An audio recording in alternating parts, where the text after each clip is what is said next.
Bom, dando prosseguimento às nossas apresentações de hoje, teremos agora o tema Desenvolvimento Local e Contexto Sociopolítico, o caso de Duque de Caxias, que será apresentado pelo nosso colega Júlio Loureiro.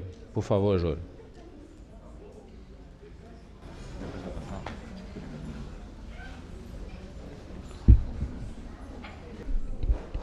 Bom dia a todos. Primeiramente, é uma satisfação, enquanto administrador, estar aqui, podendo trazer parte do trabalho que foi desenvolvido, que foi levantado ao longo de 2011.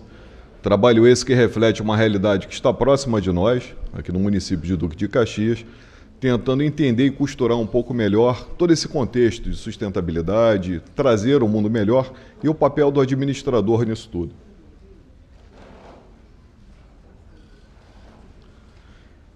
Esse artigo ele faz um resgate histórico das forças que atuaram na modelagem da Baixada Fluminense, notadamente Duque de Caxias, tentando entender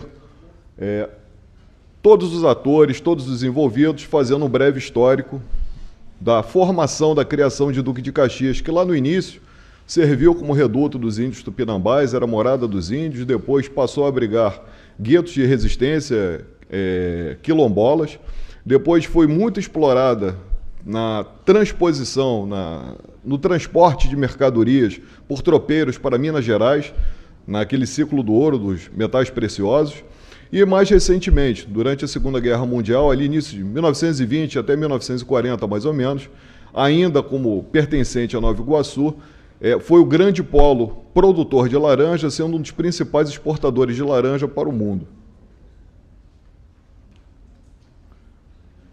Em seguida, vamos analisar os problemas relacionados com o desenvolvimento local, trazendo esses atores, tensões e razões para o subdesenvolvimento, porque é difícil de tentar compreender como um município que está entre os 10 maiores PIBs do nosso país, é o segundo do estado, ele ocupa a posição 1753 no Índice de Desenvolvimento Humano. É um paradoxo. O estudo de caso, ao final, mostrará o esforço de reconstrução do entorno do Jardim Gramacho, que passa por um processo de revitalização na celebração dos 20 anos da Conferência Eco 92, que foi realizada nesse ano. Então, houve a apresentação de um macro projeto, um projeto que envolve estruturas de governo municipal, governo estadual e governo federal, juntamente com iniciativa privada, organizações não governamentais, organizações governamentais, organizações caritativas, que passaram a fazer uma empreitada para transformar a realidade daquela localidade, Jardim Gramacho, daquele bairro, num modelo de cidade sustentável. A metodologia utilizada foi predominantemente pesquisa bibliográfica, documental e, finalmente, o estudo de caso, que será mostrado. Duque de Caxias apresenta uma série de vantagens sob o ponto de vista logístico. Ela está muito bem localizada. Por quê? Por ela passará o arco metropolitano, por ela passa a BR-040, que é o Aston Luiz, que é o principal destino na Minas Gerais, Brasília, o interior do país. Está próximo da BR-116. A partir do arco metropolitano, você consegue chegar ao Comperj, que ficará aqui na região aqui, Magé e Itaboraí. Você também tem a proximidade do Aeroporto Internacional do Galeão, proximidade do Aeroporto Santos Dumont, proximidade do Rio de Janeiro, ou seja, Duque de Caxias, por excelência, é um local que atrai não só empresas que podem ali se instalar devido à sua proximidade com o Rio de Janeiro e com as vias de escoamento, como também existe uma importância estratégica em Duque de Caxias em função da sua configuração, terrenos planos que já foram outrora alagados e que hoje são terrenos que dão plena condição para a instalação de indústrias e empresas prestadoras de serviço. Dentre os problemas localizados em Duque de Caxias, podemos identificar que persistem áreas com aspectos rurais. Apesar de haver um grande desenvolvimento, notadamente no primeiro e no segundo distrito de Duque de Caxias, o terceiro e quarto distrito ainda abrigam grandes extensões de áreas com aspectos rurais, onde falta infraestrutura básica, como serviços de saúde, saneamento básico, iluminação, água encanada. E, por outro lado, percebe-se a proliferação de condomínios com seguranças e áreas de lazer, que são características típicas de locais onde há um grande adensamento, uma grande concentração financeira, onde são locais que você tem uma relativa segurança, tá? E, inclusive, ocupado por famílias com média muito superior à média observada no município. Relativamente à saúde, que é um dos aspectos muito fortemente explorados nesse artigo, Caxias possui um número de 0,2 médicos por 1.000 habitantes, ao passo que o Rio de Janeiro apresenta um número bem maior, 3,68. O número elevado de mulheres de 15 a 17 anos com filho, ou seja, não existe também um planejamento voltado para, vamos dizer assim, um planejamento familiar.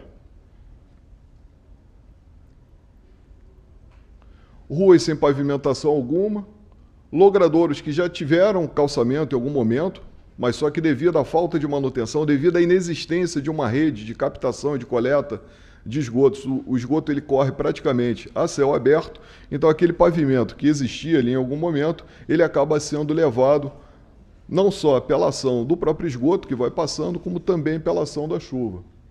E aqui nós temos um exemplo, uma fotografia que foi tirada em 2011, pela coautora do artigo, onde mostra uma rua que já teve pavimentação asfáltica, só que em função do esgoto correr a céu aberto, o que acontece? Ele acaba trazendo não só, ele leva, né, ele acaba destruindo a pavimentação existente, como também acaba trazendo uma série de doenças que vêm a reboque dessa exposição. O crescimento desordenado, com o surgimento de bairros populares, favelas e bolsões de miséria, que não são coisas recentes.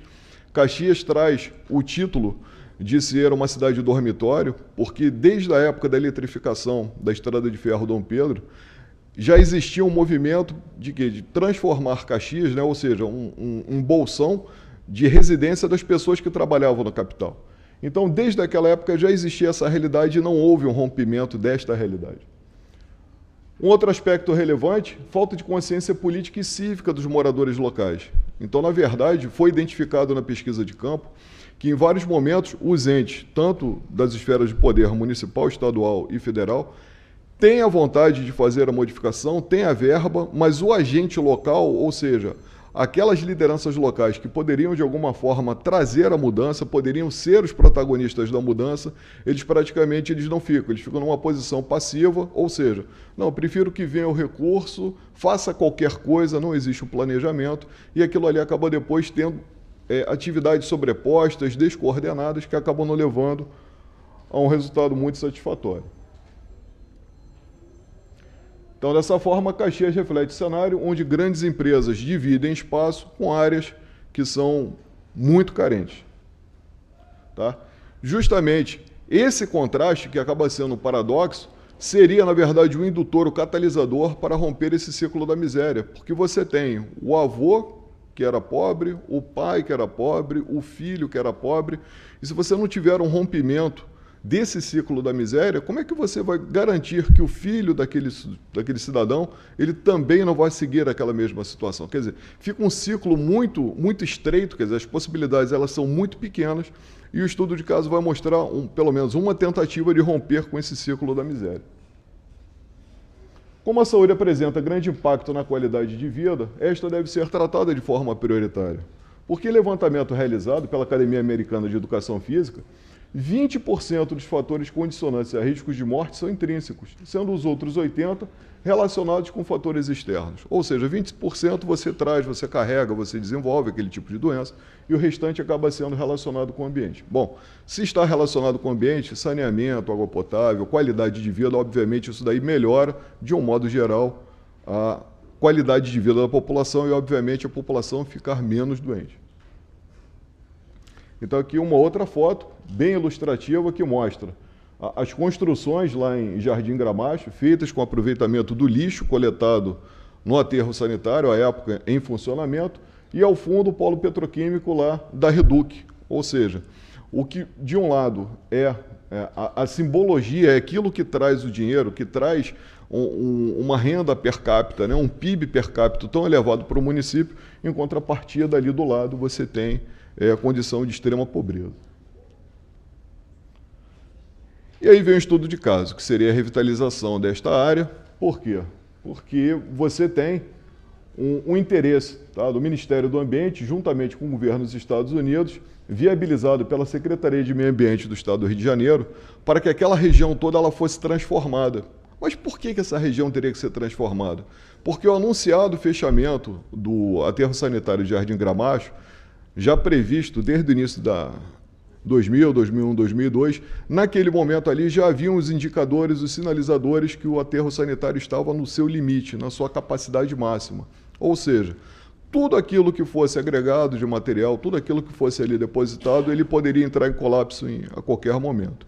Então, naquele momento foi identificado, ações foram tomadas para poder mitigar os efeitos que poderiam decorrer dessa extrapolação da capacidade e, finalmente, essa parceria ela possibilitou o quê? Que fossem feitos estudos, levantamentos, transformando aquela área, que até então era uma área de degradação, era uma área de aterro sanitário com altíssimo impacto ambiental, transformar aquilo num modelo de cidade sustentável. Então, em 20 de abril de 2011, tinha que ser construída uma contingência, porque todo o lixo, praticamente 85%, 90% do lixo da cidade do Rio de Janeiro e dos municípios ali do entorno seguiam para o aterro sanitário de Jardim Gramacho. Teria que ser pensada uma solução, e essa solução foi a Central de Tratamento de Resíduos em Seropédica. Finalmente, em 3 de junho de 2012, houve o encerramento das atividades, que foi postergada, foi adiada por várias vezes, e essa desativação ela trouxe um problema social. Como você oferecer uma opção de qualidade de vida, porque ninguém cata lixo porque quer, talvez ele não tenha opção de vida, talvez ele não tenha escolaridade, talvez ele não tenha uma boa apresentação, talvez ele não tenha conseguido romper o ciclo da miséria no qual ele estava inserido. Então, como você fazer para reverter esta situação e dar condições para que esses catadores migrassem de função, migrassem de atividade e dessa forma eles pudessem trabalhar em outras coisas, ou seja, trazer renda para o sustento próprio e o sustento da família. Característica de Jardim Gramacho, ela possui aproximadamente 17.777 moradores, distribuídos em 5.863 domicílios, esses são dados do IBGE de 2010, sendo que esses 1.582 são catadores, o que representa 9% da população e 14% dos seus domicílios. Além do aspecto de ter uma parcela significativa da população ali residente que trabalha na catação, você também tem toda uma rede de comércio envolvida ali no subsídio à tarefa desse catador. São bares, mercearias, padarias, farmácias. Então você tem todo um comércio que também depende de uma forma paralela da existência daquela atividade. Então, o que fazer com o término das atividades que hoje garantem a subsistência desses catadores e das suas famílias? Para a Secretaria de Ambiente, as ações previstas envolvem 3 frentes. A primeira delas é estudos e viabilidade quanto à infraestrutura urbana e ambiental. Então, não adianta você pensar em dar sustentabilidade, você pensar em qualificar ou requalificar essas pessoas, trazer aparelhos de saúde, trazer melhores condições de vida se você também não tiver uma infraestrutura urbana e ambiental que possa dar suporte a essas mudanças. Uma outra frente de trabalho busca soluções para a saúde, assistência social e educação. Notadamente em assistência social, como nós já falamos um pouco a respeito da saúde, em assistência social muitas pessoas sequer tinham documentos de identidade, sequer tinham certidão de nascimento. E a questão da educação, apesar de ter uma grande quantidade de escolas ali dentro do próprio bairro, o perfil dos catadores era de baixa escolaridade, o que de alguma forma também dificultaria tirá-lo daquela situação e recolocá-lo em outra situação. E a terceira frente, buscar formas alternativas de geração de trabalho e renda. Dentro do aspecto relativo à infraestrutura, possibilidade de construção de edificações não residenciais, ou seja, aproveitando a vocação natural, a vocação logística, estratégica que Duque de Caxias tem, a construção de edificações não residenciais voltadas justamente para o comércio, voltadas para a prestação de serviço, voltadas para pequenas e médias indústrias, com a inclusão de uma unidade de polícia pacificadora, modelo de combate à criminalidade, de redução de índice de tráfico de drogas, adotado aqui no Rio de Janeiro, que já está sendo exportado para diversos outros lugares. tornando a área segura, condição que incentivaria a migração de atividades que hoje poderiam se encontrar em outros locais, migrando para aquele local.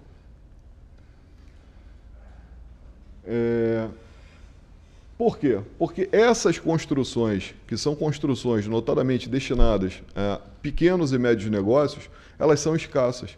Então, já que elas são escassas, haveria condição física de infraestrutura para que você as abrigasse ali, obviamente dando um novo dinamismo àquela região. Construção de lotes urbanizados medindo 6 por 14 metros, as chamadas casas embrião. O que acontece? Eles pegaram uma área, nós vamos ver no slide seguinte, era uma área que estaria hoje praticamente desabitada, uma extensão com algumas habitações irregulares, elas seriam regularizadas, e esses lotes divididos em casas embrião. O que essa casa embrião ela possibilita? Ela possibilita que você, no térreo, você tenha um cômodo, uma área de cozinha, uma área de banheiro, tá? A possibilidade nesse terreno, você construir uma loja ou você ter ali um pequeno negócio, você dar àquele morador que vivia antes numa barraca feita com restos de lixo, você dar a ele condições de ter ali o seu próprio negócio, ou seja, ter condições de ter o seu negócio. Essa casa embrião, em algum momento, ela pode receber um segundo pavimento. Então, a família cresceu, aqueles filhos que saíram, retornaram com a família maior, eles acabaram incorporando novos moradores na casa. Então, você teria condições de, a partir de uma configuração inicial, que seria essa daqui, a casa embrião, você expandir de forma modular, você agregar novos componentes dessa casa, tornando a casa não apenas uma fonte de negócio, como lojas ou pequenas oficinas, como também dotando essa casa com a possibilidade de ganhar um segundo pavimento para abrigar uma outra família. Existe também a previsão da construção de uma ciclovia periférica que contornaria toda a periferia do bairro, não apenas servindo como limitação à área que será utilizada para a construção das casas embrião, como também para a área que será utilizada para a preservação ambiental, e essa utilização das ciclovias permitiria o quê? A interligação com a estação de trens. Ou seja, a estação de trens ganharia um bicicletário, aquele que desejasse seguir até a estação de trem, poderia utilizar a bicicleta, faria esse deslocamento, e todos sabem, né? A bicicleta ela traz uma questão de desenvolvimento também sustentável, é um meio de transporte que não tem emissão de gases do efeito estufa, ela não consome combustíveis fósseis, é fácil deslocamento, você consegue com a bicicleta cobrir grandes áreas, e enquanto o usuário está fazendo ali o seu deslocamento, ele também está fazendo o quê? Uma atividade física. Então, quer dizer, ela faz bem não só para o corpo, como também para a mente. Outras áreas destinadas a esporte e lazer, em número de 4, 3 instalados onde se encontram aterros clandestinos, porque essa é uma característica daquela região. Alguns moradores pagavam aos condutores, aos motoristas dos caminhões que levariam o lixo lá para dentro do aterro, para que eles vazassem o lixo fora da área do aterro sanitário. Por quê? Vazando fora, ele, enquanto morador, poderia fazer a seleção e, com isso, não precisar competir com outros lá na rampa. Obviamente que era uma área de vazamento de lixo clandestino, essas áreas estão praticamente sendo encerradas, e essa seria uma forma de você, obviamente, evitar que essas áreas voltassem no futuro a ser utilizadas com esta finalidade. Então está aqui, ó, a região onde serão construídas as casas embrião são essas daqui, tá? Essa daqui é a área como se fosse um grande loteamento, que é essa área aqui em amarelo. Aqui na ponta é onde fica hoje o aterro sanitário, né, de Jardim Gramacho. Essa daqui é a área da Reduc, né, o Parque Industrial ali da refinaria. E você teria uma ciclovia que não apenas contornaria essa nova área, que seria demarcada, como ela também contornaria todo o bairro e depois fazendo acesso, atravessando por passarela por cima da Washington Luiz, levando até a estação de Gramacho. Outro aspecto interessante seria a oferta de vagas para capacitação profissional de jovens na faixa entre 18 e 29 anos, através do programa ProJovem. Adequação de cursos profissionalizantes para vocação territorial, com a formação de catadores, com ênfase em empreendedorismo e gestão. Organizações não governamentais e governamentais hoje já têm um foco muito grande em cima disso. O quê? Buscando o empoderamento local, buscando mudar a realidade dessas pessoas, transformando-as em atores do desenvolvimento. Então, já existe hoje esse movimento seria aprofundado. Os catadores que permanecerem na atividade, por opção, aqueles que não desejarem sair, ou porque não querem, ou porque não têm mais condições, eles acabariam sendo destinados para o beneficiamento do material reciclável em galpões. O que acontece? Um fardo de PET que sai da rampa custa em torno de R$15. Porque aquela PET ela vem suja, ela vem misturada com outros tipos de plástico, ela vem com uma série de resíduos que, para fins de separação, para fins de reinclusão no ciclo produtivo, ela demandaria um consumo maior de energia e ela não poderia ser destinada para outros fins mais nobres. Logo, aquela PET ela tem um valor comercial menor. Ao passo que a PET sendo separada e beneficiada em galpões que serão alugados, tá? Através de uma verba que virá de um termo de ajustamento de conduta com a própria Reduc, esse material ele passa a ter um valor agregado de R$80 por fardo. Então vejam, de 15 para 80 apenas com uma seleção melhor, mais eficiente, mais adequada do material. E esse material para reciclagem que seria utilizado nesses galpões para fazer a seleção, de onde viriam? Viriam a partir da coleta seletiva a ser instalada, não só no Rio de Janeiro, como em Duque de Caxias e nos municípios vizinhos. Então, aqueles materiais que seriam passíveis de reciclagem, aqueles materiais que têm algum valor comercial, eles seriam destinados a esses galpões, ali seria feita toda a separação. Conclusões. Entre a retórica e a prática, percebemos que existe um distanciamento entre os atores governamentais. Parte disso pode ser explicado, inclusive, pelas dificuldades ideológicas, dificuldades partidárias, dificuldade de interlocução entre as esferas municipal, estadual e federal. Porque você hoje tem uma eleição municipal, daqui a 2 anos você tem uma estadual. Então, quer dizer, qualquer plano de governo que precise, que demande uma continuidade, uma construção com vários atores, essa construção ela já fica deficitária, porque no primeiro ano você tem o quê? Aquelas ações do governo, previsão de verbas para o segundo ano. Então, quer dizer, fica complicada essa questão da articulação política. No entanto, percebe-se que existe sim essa articulação, apesar de haver sobreposições de várias atividades, existem atividades redundantes, mas isso acaba acontecendo e é realizado. Ela é causada, em parte, pelo baixo nível de interação, como falei, divergências ideológicas e partidos políticos. E aí cabe uma dica, uma sugestão que provavelmente poderá ser aproveitada em trabalhos futuros. É pensar-se num modelo de gestão nas 3 esferas que contemple não apenas o núcleo partidário, aquele núcleo indicado pelos partidos, pelos eleitos, mas também o núcleo base, que pudesse dar continuidade a esses programas, que pudesse dar uma visibilidade de médio e longo prazo, fazendo com que essas políticas não ficassem pelo caminho em função de mudanças de governo. A falta de governança local democrática e transparente pode ser um fator agravante, como vários entrevistados afirmaram, ou seja, não há interesse. No entanto, percebemos que entre o discurso, em alguns casos atitudes, existe a vontade de fazer. Então, a vontade de fazer foi identificada, eles querem, vão fazer. Há um empoderamento local das lideranças locais, elas são chamadas para discutir os assuntos, não são tomadas ações à revelia, são chamadas essas lideranças locais para quê? Para que os moradores deem opinião. Existe um fórum de debate. E os próprios moradores, a partir desse novo olhar, desse empoderamento, eles começam a fiscalizar as obras. Então é muito interessante porque percebemos, né, que os próprios moradores ficam encarregados de fiscalizar se aquilo que realmente foi prometido está sendo entregue. Ações com uma revitalização da bacia hidrográfica que serve à Baixada e discussão do encerramento do Jardim Gramacho, com a presença de lideranças locais, ilustram esse aspecto da participação.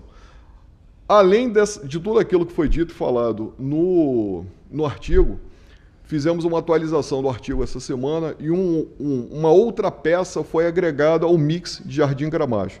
Ela sofreu uma paralisação momentânea, até em função das eleições municipais, mas ela vai ser retomada agora, a partir do ano que vem, e para lá está sendo imaginado uma área de reaproveitamento de entulhos.